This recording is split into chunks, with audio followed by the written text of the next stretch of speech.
Hey guys, welcome back to my YouTube channel. It's episode 17, I believe, of Fitness Journey with Tony. So recently at work, there's like these really cool features. So a feature is a little modular section in the middle, Walmart, whatever, like the aisles. There was this Dr. Seuss feature of like 20 or 30 different Dr. Seuss books. And one of them specifically, I was like, of course I'm gonna read Green Eggs and Ham. That's God-given gift, Certain things like The Best Nest, that one specifically calls to me just because my like past whole life kind of dealing with like parents being there and not being there for them. So that one like really called back to like fond memories and bad memories. So a lot of like important memories are revolved around certain stories. And one story I remember almost the most is The Greedy Python. The gist of it is there's this python that's so hungry all the time and he eats everything in his path. There's a rat on the ground, eats that. An elephant, he'll eat that. Pretty much anything is the sky's the limit. Eventually, at the end of the story, it's like a 10-page book, a little short story. He regurgitates everything that he ate, pretty much saying that he's had enough of everything. But then after he throws up, he's hungrier than ever before. And he sees that, little green thing behind him. He's like, what's that? And so he takes a bite of it. Takes a bite out of it. Doesn't realize its own tail, And eventually, he eats himself until there's nothing left. So, I think that applies to me how, like, you have so much energy you give to the world. If you just keep on giving and taking, there'll be nothing left, honestly. So, when I look at people around me, I'm just like thinking, what do they have to offer, Besides, I go to work, That's crazy. To me,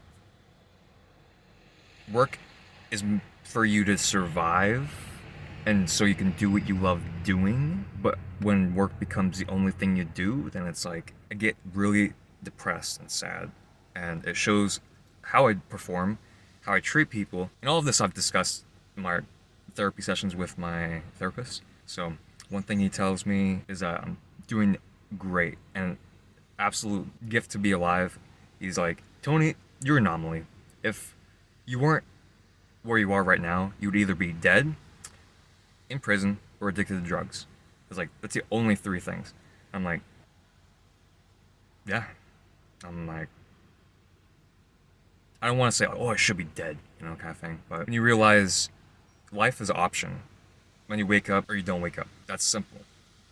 There's an option. My dad lost 3/4 of his blood, so he had less than a gallon of blood left in his entire body. And what he told me when he was on the operating table, he was like, it's like going to sleep and never waking up. It's just a really comfortable nap. And most people don't go in that fashion. It's usually a bloody and, typical, the end seems like.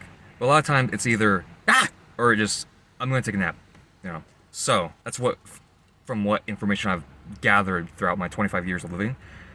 So I'd rather live than not live, because living's pretty good. Sometimes, of course, not all the time you don't want to be, alive. But overall, it's pretty good, I'll give it like a 4 out of 5. Let's make it a 5 out of 5. I'm hitting this gym right now. So it was pretty fun. Was in there like 15 minutes on the dot, and it felt like 20 or 30. Because sometimes time is what you make of it. So I feel like I made the time used well. So I'm just gonna head home, edit this video, and post it. Don't have much to say this episode, at least on the outro part, but have a good day. See you next time.